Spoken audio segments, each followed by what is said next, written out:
Tal? ¿Cómo estáis? ¿Cómo estás? De nuevo estamos aquí, seguro que con ganas para iniciar este nuevo vídeo. Recordar, en el vídeo anterior lo que vimos fue la cultura, la economía y la sociedad del Andaluz en el 2.3 y en este vídeo iniciamos el 2.4, seguimos en el bloque 2, temas cortos, los primeros núcleos de resistencia cristiana, principales etapas de la Reconquista y modelos de repoblación.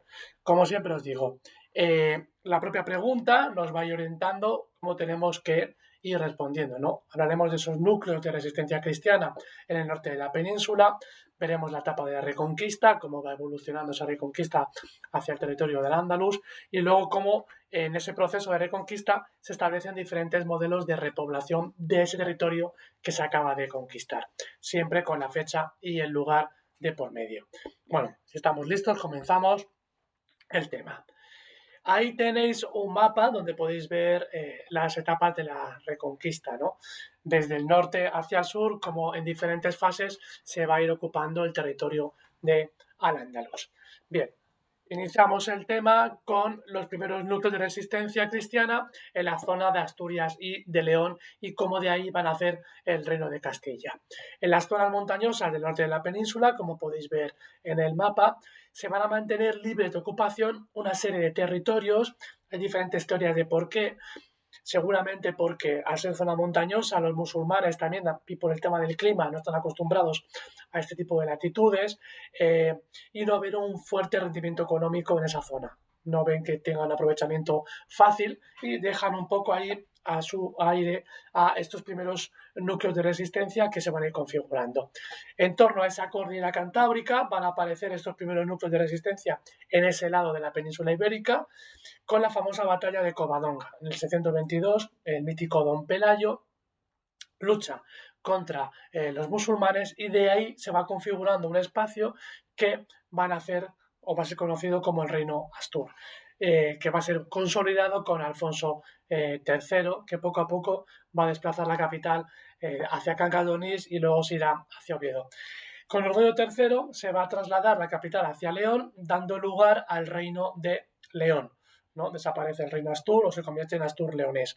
A partir de entonces continúa esa evolución y en su parte oriental, como podéis ver en el mapa, van a hacer el condado de Castilla, que en el siglo X, con Fernán González, se va a independizar, surgiendo el reino de Castilla. Bien, ahí tenemos en el mapa ese reino de Asturias, ese reino de León y cómo el condado de Castilla posteriormente se independizan haciendo el reino de Castilla, siendo un condado que a su vez pertenecía al reino de León. En la zona de los Pirineos, ya dejando la cornisa cantábrica, veremos cómo tras la victoria de Carlos Martel en la batalla de Poitiers en el 632, van a hacer lo que los francos van a llamar como la marca hispánica. La marca hispánica es un territorio fronterizo, como una especie de almohada de colchón, que le sirve a los francos del norte de Francia, de la actual Francia, le va a servir de protección ante una posible invasión de los musulmanes de Al-Ándalus. En ese territorio fronterizo van a hacer, por un lado, en el Pirineo Occidental, el reino de Navarra, el reino de Pamplona primero, con Íñigo, el famoso Íñigo de la familia Arista, que funda en el 824 este reino en torno a la ciudad de Pamplona. En el siglo X, Sancho III el Mayor consigue una mayor expansión territorial y convierte el reino de Pamplona en el reino de Navarra. A la muerte se va a dividir el territorio, a la muerte de Sancho el III el Mayor, entre sus diferentes hijos. Y a partir de ahí nacerá, en torno a los condados de Ribagorza y Sobarbe, nacerá el futuro reino de Aragón. Mientras tanto, en el Pirineo Oriental, como podéis ver en el mapa, en torno a esa marca hispánica, diferentes condados independientes, entre ellos, pero todos ligados bajo el control del dominio de los francos, de los carolingios, hasta que Wilfredo, el famoso Wilfredo el Pelloso, inicia un proceso de independencia que con Borrell II, a finales del siglo X, consigue la independencia de estos condados de catalanes que se van a agrupar en torno al condado de Barcelona y nacerán un periodo independiente ya no controlado por los francos, por los carolingios del norte. Según avanza el proceso de reconquista, también iremos viendo el proceso de repoblación. Bueno, desde el siglo IX surge ese proceso de repoblación. Se necesita repoblar el territorio que se ha ido reconquistando y es importante repoblarlo para que no sea de nuevo ocupado por los musulmanes. En el 1086, Alfonso X de Castilla va a conquistar Toledo.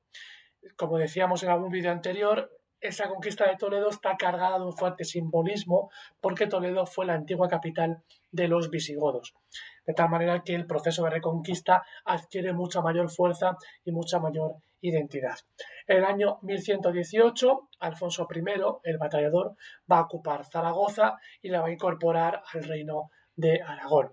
Y a su muerte, de Alfonso I, el batallador, se inicia un conflicto sucesorio que llevará en el 1137 al matrimonio entre Petronila y Ramón Berenguer IV, dando origen a la corona de Aragón. Si antes teníamos el reino de Aragón, ahora la corona de Aragón, en la que se va a incorporar los territorios de los condados catalanes y el territorio del antiguo reino de Aragón.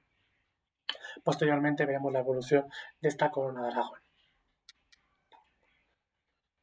Bien, en el siglo XII, Alfonso VIII gana la batalla de la Nava de Tolosa en el 1212, que permite a Castilla convertirse en el núcleo fundamental del proceso de reconquista. Si veis el mapa, una vez que Aragón se va cerrando hacia el Mediterráneo, Castilla va ocupando el territorio hacia el valle de Guadalquivir y con esa batalla de la Nava de Tolosa abre la conquista de Castilla de toda Andalucía, mientras que la corona de Aragón va a quedar muy enfocada hacia el Mediterráneo.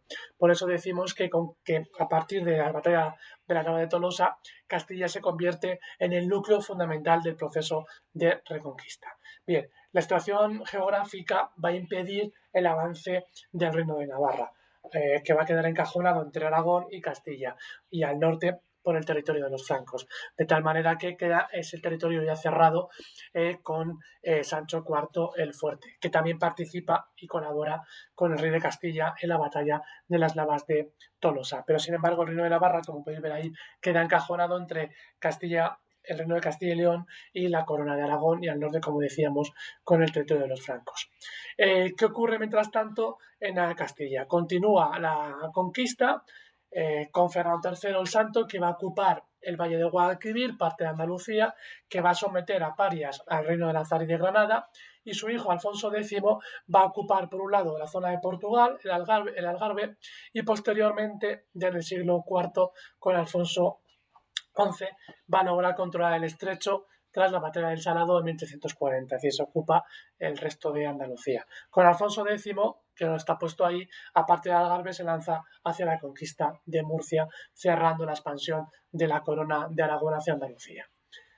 Bien, la corona de Aragón en el siglo III es el momento de mayor auge territorial gracias a la acción del famoso Jaime I el Conquistador, que logra ocupar el reino de Valencia, que también logra ocupar la zona de Mallorca. Aragón da así por finalizado su proceso de reconquista, una vez que Alfonso X les cierra por Murcia la expansión hacia el sur del Mediterráneo, y se va a volcar a partir de entonces la corona de Aragón desde Mallorca, desde Barcelona y Valencia, a conquistar el resto del Mediterráneo occidental, ¿no? Y empezaremos la conquista hacia Italia, que les llevará incluso hacia Grecia.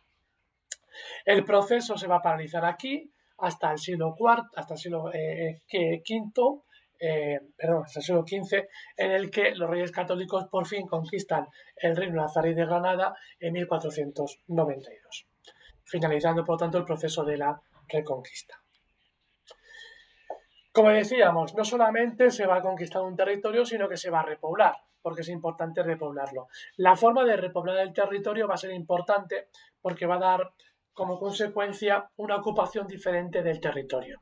En la primera parte veremos la presura y el aprisio, entre el siglo VIII y el siglo X, ¿no? Que es la ocupación simple de la tierra por parte de un pequeño propietario, ¿no? Esto va a dar una serie de minifundios en el norte de la península ibérica. Luego vendrá en el Valle del Tajo y el Valle del Ebro la repoblación concejil, basado en los concejos y en darles un tipo de beneficios conocidos como la Carta Puebla o el Fuero, de tal manera que esas nuevas ciudades que se van a ir ocupando, estamos hablando ya de la segunda de la segunda fase de la Reconquista, con esta ocupación concejil, se les dará con el fuero una serie de beneficios a los habitantes que vayan a vivir a esas ciudades.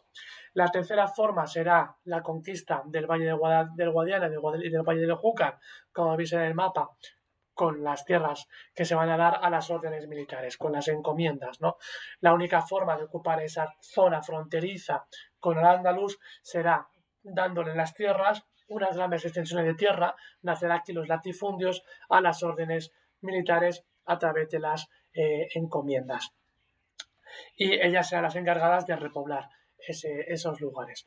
Y ya hacia el Valle de Guadalquivir vendrá el repartimiento, ¿no? Con las donaciones que se da a los particulares, ¿no? A los señores, a la nobleza. Y nacerán ahí también unas grandes extensiones de tierra que serán los latifundios propietarios de un particular que ha colaborado con los reyes en la Reconquista, con esta nobleza, y surgirá, por lo tanto, los latifundios, ¿no? O también grandes propiedades de la Iglesia y también del resto de las órdenes militares. Por lo tanto, la presura, el concejil, órdenes militares y los repartimientos.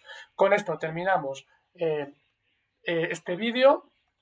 Si queréis, lo podéis volver a repasar. Importante, ¿no? Diferenciar entre lo que sería la reconquista y luego la repoblación. Bien, en el siguiente vídeo lo que vamos a ver será el fin del proceso y continuaremos con este bloque 2. Muchas gracias por verme, continuamos en el siguiente vídeo.